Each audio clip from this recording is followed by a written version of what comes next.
Daddy's truck had been sitting behind the barn for almost a year. Ever since the cancer took him and left an empty space around here. The tires were sinking slowly into the Tennessee clay, like even that old Chevrolet was grieving in its own way. One Saturday in September, I finally found the strength to clean out everything he'd left behind and face what I'd been avoiding since. The glove box held old receipts, a pocket knife, and faded maps. Then tucked beneath the owner's manual was something that stopped me in my tracks. The paper had yellowed with age, the handwriting looked familiar too, and suddenly the world grew quiet as I started reading through. It was the letter I found in Daddy's truck, the words he never got to say, the things Father sometimes carry till life slips away. The letter I found in Daddy's truck changed everything I knew, because love has a way of speaking long after we're gone from view. Now every country road reminds me of that afternoon, and the letter I found in Daddy's truck. The first line simply read, "If you're reading this, son, I'm home." And somehow those 8 little words made me feel less alone. He wrote about the mistakes he'd made and the things he wished he'd done, the moments he wasn't there enough, though he always loved his son. He told me not to carry guilt for roads we couldn't travel together, and reminded me that family is something stronger than the weather. But near the bottom of the page he wrote one final thing: never forget that God's grace reaches farther than any failure life can bring. The wind moved through the cornfields as tears blurred every line, and for the first time since he left, I felt a little peace inside. It was the letter I found in Daddy's truck, the words he never got to say, the things Father sometimes carry till life slips away. The letter I found in Daddy's truck changed everything I knew, because love has a way of speaking long after we're gone from view. Now every country road reminds me of that afternoon, and the letter I found in Daddy's truck. I sat there for nearly an hour with the paper in my hands, thinking about all the lessons I only now began to understand. Some inherit money, some inherit land, but the greatest things our fathers leave are the truths that help us stand. It was the letter I found in Daddy's truck. day, not folded in my pocket, but written into the way I pray. The letter I found in Daddy's truck still guides me when life gets rough, reminding me that faith, forgiveness, and love will always be enough. Now every sunset reminds me of the wisdom he left behind in the letter I found in Daddy's truck. The old Chevrolet still sits there beneath the Tennessee sky, and sometimes I swear I can still hear him riding shotgun by my side.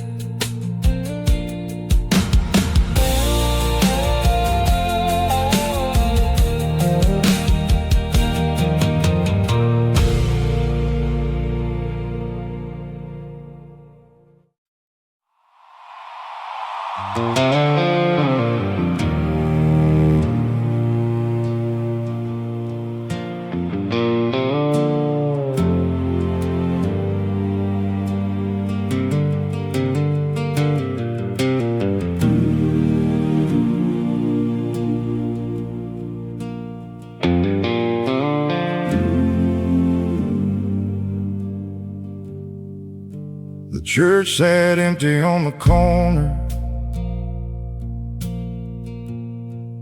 of a town most maps forgot. Its paint was cracked, the windows faded, and the parking lot was overgrown with lots of weeds and thought.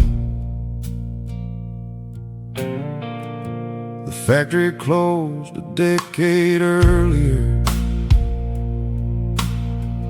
Families slowly moved away. Storefronts gathered dust in silence as hope seemed to fade day by day. I drove through there by accident,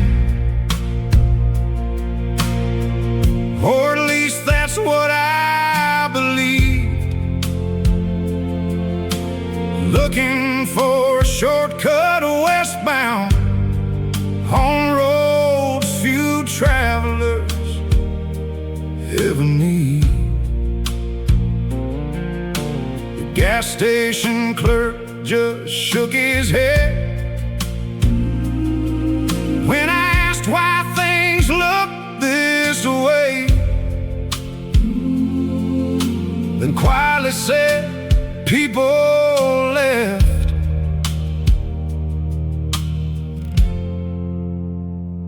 And looked away.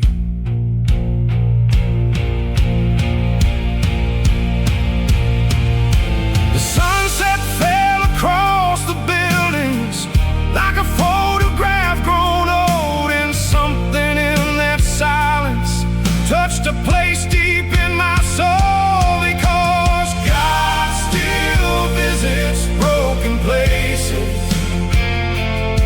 long after the crowds move on, long after the lights stop shining and the hopeful songs are gone. God still visits broken places where wounded hearts remain, and mercy keeps showing up faithfully in the middle of the pain. Now every forgotten town reminds me grace still remains, because God still visits broken places.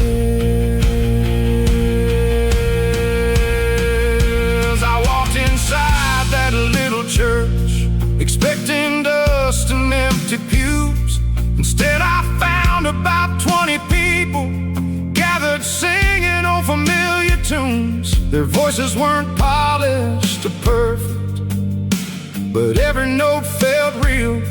The kind of worship born from hardship, and the kind of faith hardship can't steal.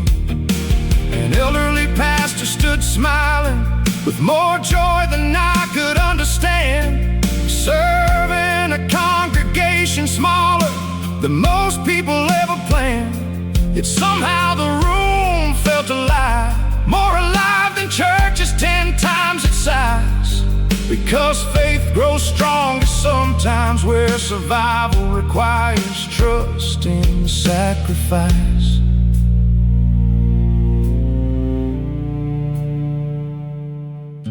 The choir sang Amazing Grace as evening settled low, and every word carried something the world desperately needs to know. Because God still visits broken places long after the crowds move on. Long after the lights stop shining and the hopeful songs are gone. God still visits broken places where wounded hearts remain, and mercy keeps showing up faithfully in the middle of the pain. Now every forgotten town reminds me grace still remains, because God still visits broken places.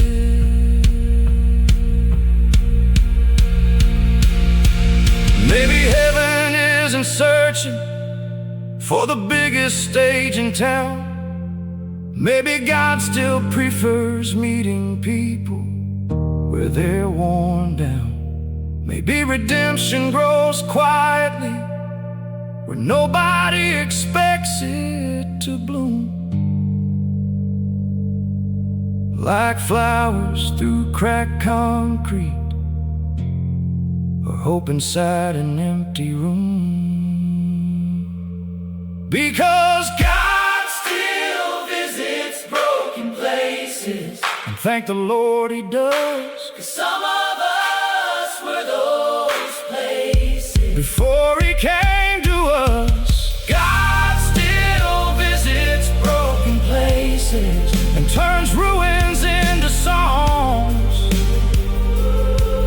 teaching hearts that thought they were forgotten they still belong. Now every scar reminds me of what His mercy embraces.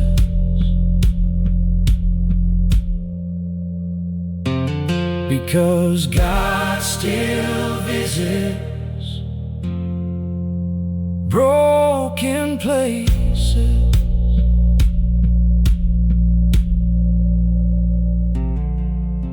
The church lights faded behind me.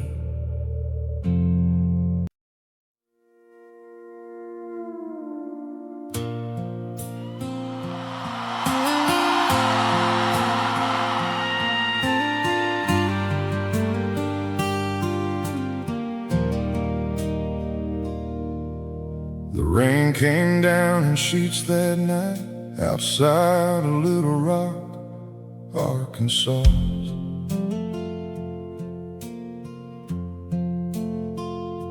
The highway glistened under headlights like a river running through the dark. I was hauling freight to Nashville, running late and pushing hard. trying to make up lost hours, like I always seem to do in life so far. The dashboard clock read 11:43 when the storm grew worse ahead.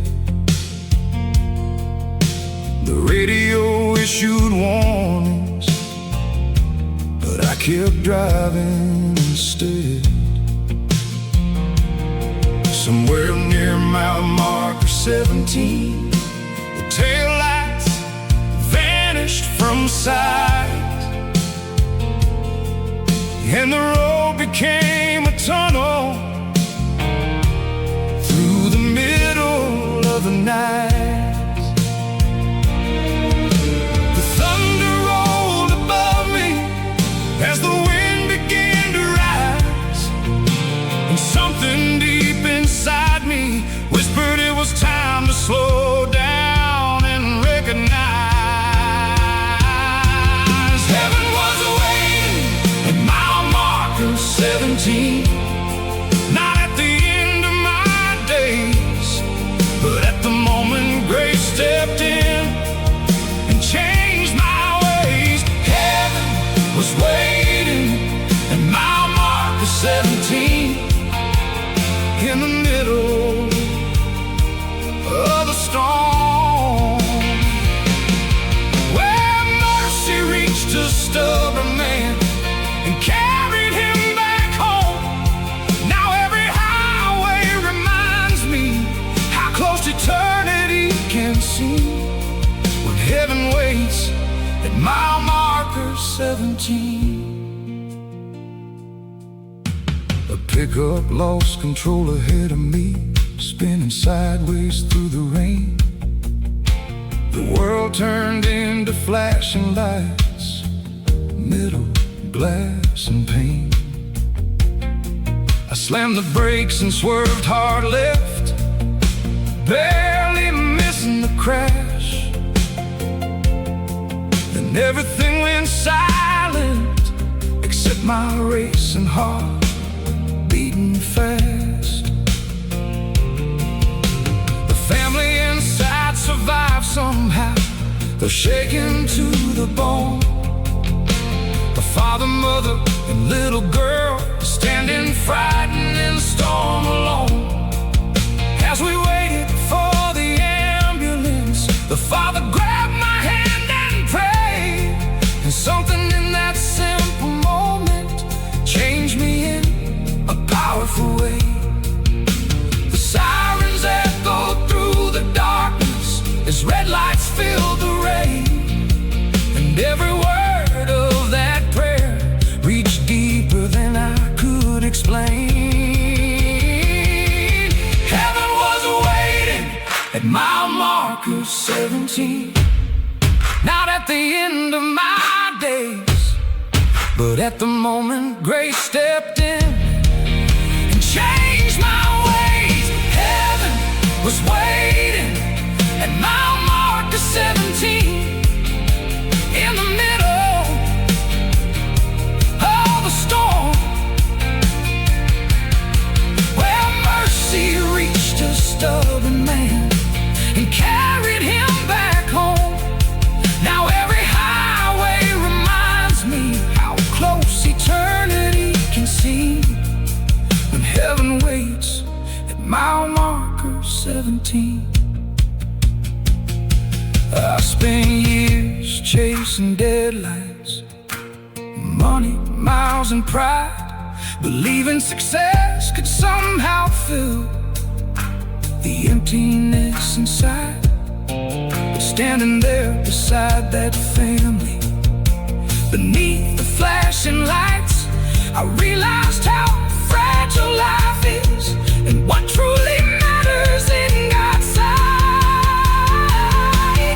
Heaven was waiting at mile marker 17, and I finally understood that every breath is a gift from God, and every day can still be good.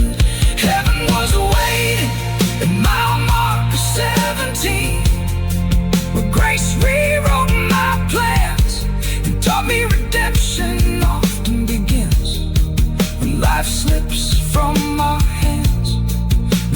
sunrise reminds me of that stormy night unseen, when heaven waited at mile marker 17.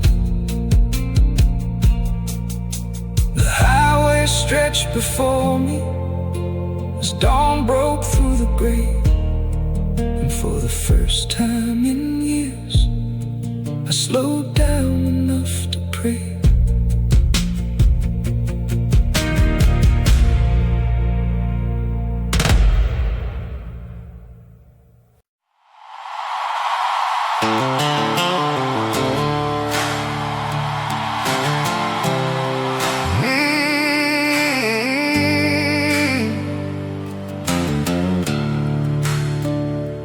If you drove down County Road 6 just before the state line bend, you'd find a little place called Miller's, where the locals gathered on weekends. The sign outside leaned sideways, the paint had faded years ago, but inside every Friday night you could hear stories nobody else would know.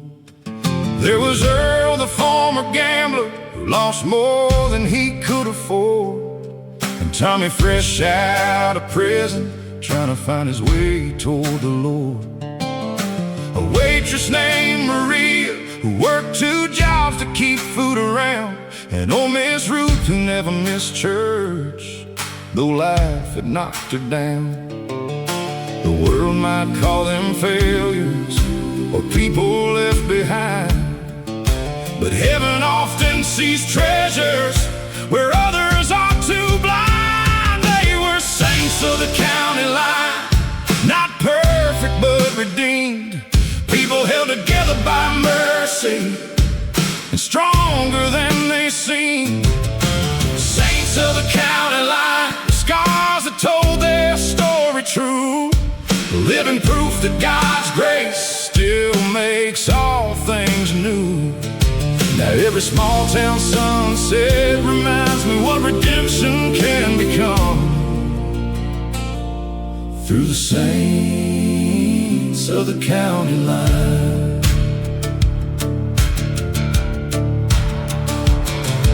Every Sunday after service they gathered beneath the oak tree shade, sharing coffee, laughter, and burdens, helping each other carry the weight.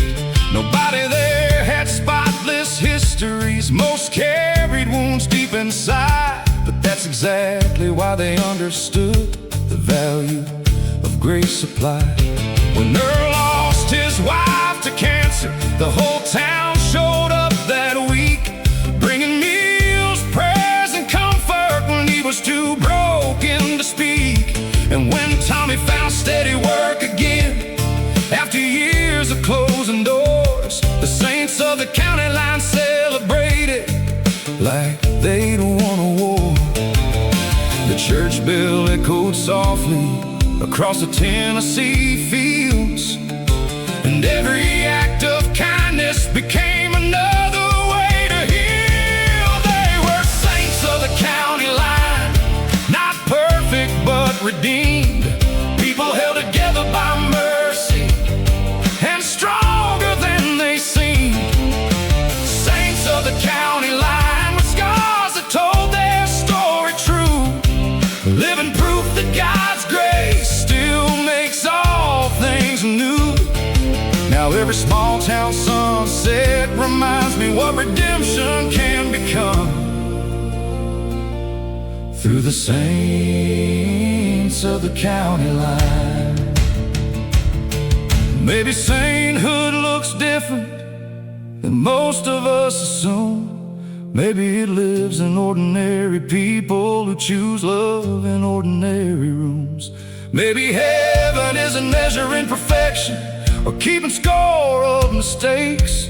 Maybe it's watching what we do with the mercy we receive and make. They were saints of the county line, and their legacy remains in every helping hand extended and every heart that's changed. Saints of the county line, teaching us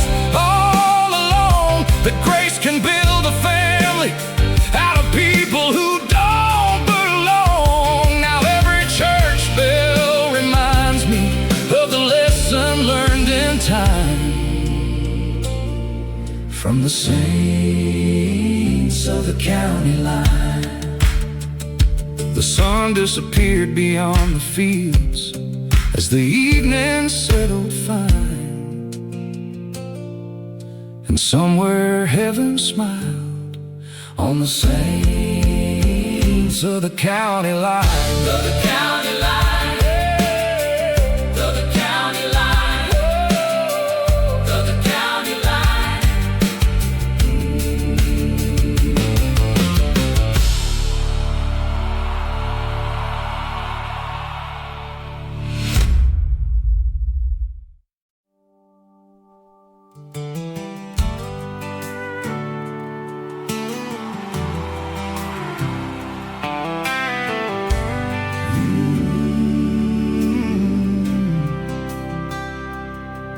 Most people never noticed it. Driving down Highway 22, they stop for gas, grab coffee, and disappear like travelers do.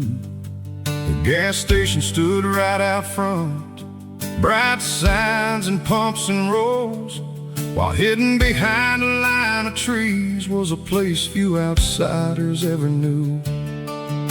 A small white church with peeling paint and a steeple weathered by time, the kind of place where faith survives long after trends decline. I found it by accident one morning after driving through the night, tired, lost, and nearly running on empty in more ways than one inside. The cashier pointed toward the trees when I asked where I could pray, and somehow those simple directions changed the course of my day. There was a church behind the gas station, waiting where I least expected grace, a place where heaven felt closer than any road I tried to chase. A church behind the gas station, hidden from the passing crowd, but the mercy I found there still speaks louder than the noise now. Now every highway reminds me God still meets us where we are, at the church behind the gas station. The inside sat maybe 15 people, scattered through old wooden pews, a farmer, a waitress, a mechanic, and others carrying different truths. The preacher wasn't polished, his suit had seen better days, but every word he spoke that morning cut through years of pain. He talked about the thief beside Jesus and grace arriving at the end, how redemption doesn't require perfection, just a heart willing to bend. Something in that message landed like rain on desert land, because I'd spent years believing I was beyond God's hand. The sunlight filled the sanctuary through windows worn and thin, and for the first time in forever I felt hope begin again. There was a church behind the gas station, waiting where I least expected grace, a place where heaven felt closer than any road I tried to chase. A church behind the gas station, hidden from the passing crowd, but the mercy I found there still speaks louder than the noise now. Now every highway reminds me God still meets us where we are, at the church behind the gas station. Maybe God loves hidden places because that's where lost people go. Maybe miracles happen quietly more often than we know. Maybe redemption doesn't arrive with flashing lights of fame, Maybe it waits behind the ordinary, calling us by name. There was a church behind the gas station. My life hasn't been the same since Mercy found a traveler who was carrying too much shame. Oh, church behind the gas station, where grace opened the door, and the man who walked in searching wasn't the man who left anymore. Now every sunrise reminds me of the place that changed my heart. The church behind the gas station. The gas pumps kept humming as the highway carried on, but hidden behind those trees, a little church kept changing lives.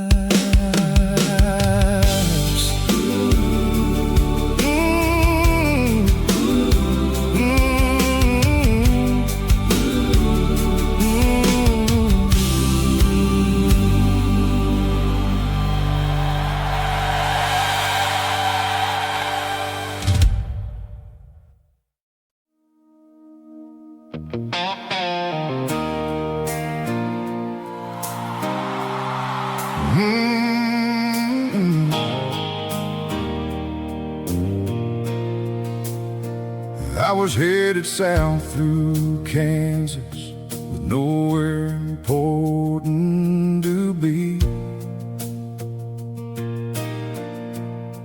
Just another restless traveler trying to outrun memories. The old Ford rattled beneath me like it had for years before. A little older, a little worn out, but still pushing down the road. I hadn't spoken to my daughter since the previous spring. Another casualty of choices and the selfishness they bring. The farther I drove from my problems, the heavier they seemed to ride. Like every mile carried shadows, sitting quietly by my side. The wheat fields roll forever beneath an endless summer sky, and loneliness felt louder with every mile passing by. Then the day grace pulled up beside me on a highway I can't forget, when mercy met me unexpectedly in the middle of regret. The day grace pulled up beside me and changed the road ahead, teaching me redemption isn't something lost, it's something waiting to be led. Now every highway reminds me how God can intervene. The day grace pulled up beside me. I stopped at a roadside diner near the Oklahoma line, the kind of place where truckers gather and nobody asks too much why. A young waitress handed me coffee and smiled as she walked away, then pointed toward a bulletin board near the entrance entrance by the door display. Among the flyers and advertisements was a photograph pinned there of a local church outreach program helping families through despair. And standing in one of the pictures, helping serve the evening meal, was my daughter I hadn't seen in months, looking stronger than I remembered she could feel. My heart stopped for a moment as tears filled my eyes, and suddenly all the years I'd wasted became impossible to disguise. And the day Grace pulled up beside me on a highway I can't forget, when mercy met me unexpectedly in the middle of regret.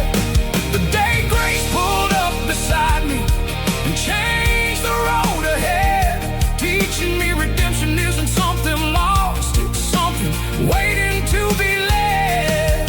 Now every highway reminds me how God can intervene. The day Grace pulled up beside me. The church was only 15 miles away, according to the flyer there. And for the next 30 minutes I wrestled with pride and prayer. Then I turned the truck around slowly toward a future I couldn't see, because sometimes grace arrives quietly and simply asks us to believe. It was the day Grace pulled up beside me, when I finally chose to stay, when forgiveness opened the door I spent years walking away from every day. The day Grace pulled up beside me and reunited what was torn apart, as God took all the miles between us and healed a father's heart. Now every sunrise reminds me of the miracle I've seen. The day Grace Pulled up beside me.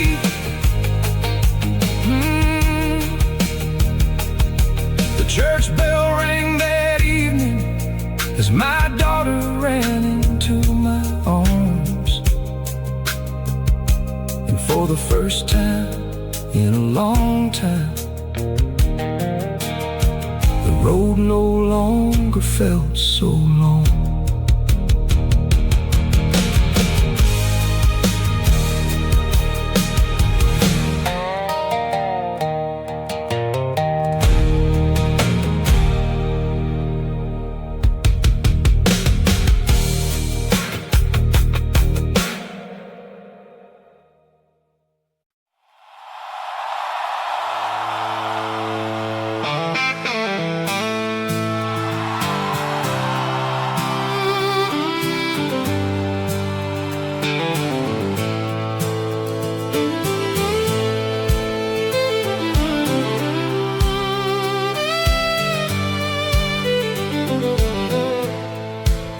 I wasn't looking for a miracle when I turned off Interstate 40, just a cheaper route to Oklahoma and a place to rest before morning.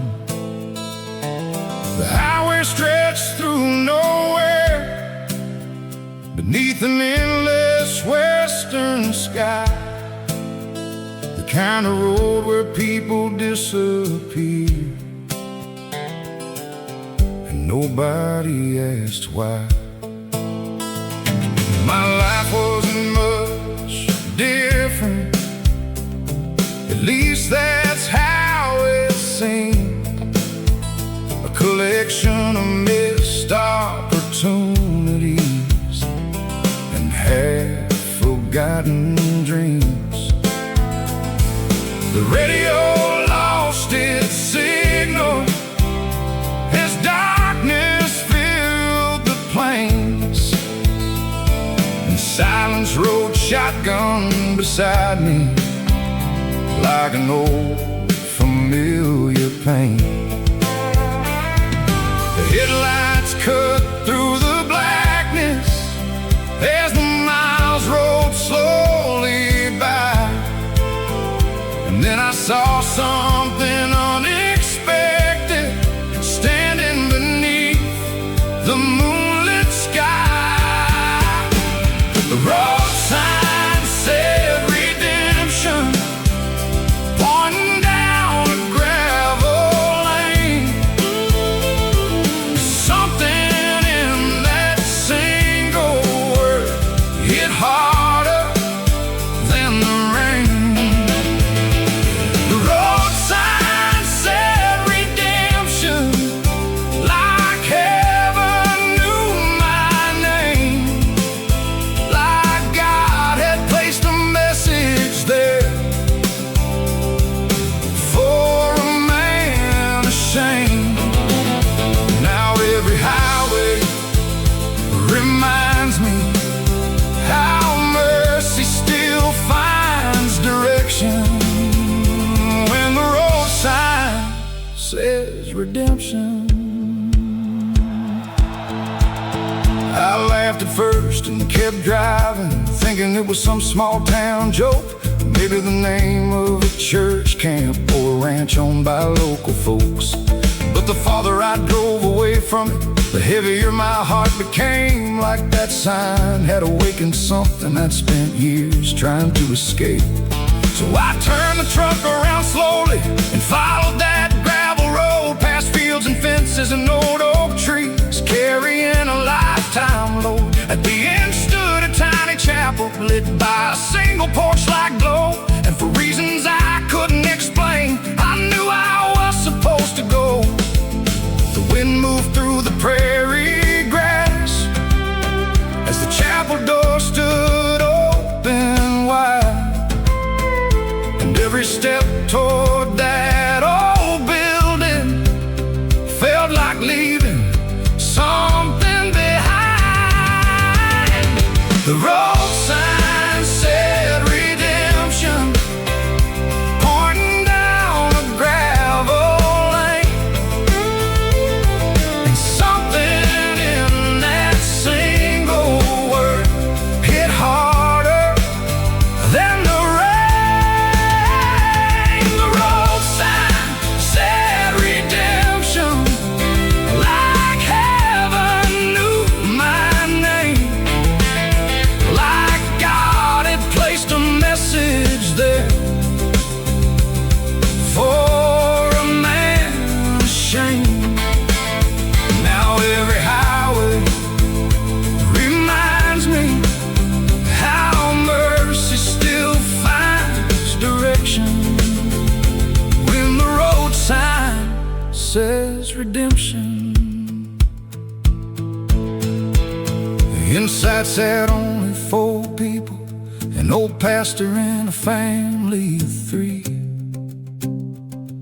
Yet somehow that little room felt bigger than the world to me. The preacher spoke of second chances and prodigals finding home, and every sentence landed softly where I'd been broken all along. Maybe God doesn't always whisper, maybe sometimes He posts a sign right where a weary traveler needs it at the perfect time. The road sign said redemption, and my life began to turn, not because the road got easier, but because my heart began to learn. The road sign said redemption, and grace became my guide, leading me through every mile ahead, with mercy by my side. Now every sunrise reminds me what God can do with direction when the was redemption. The chapel faded in my mirror as dawn painted the plains gold, but the word redemption stayed with me long after that road was gone.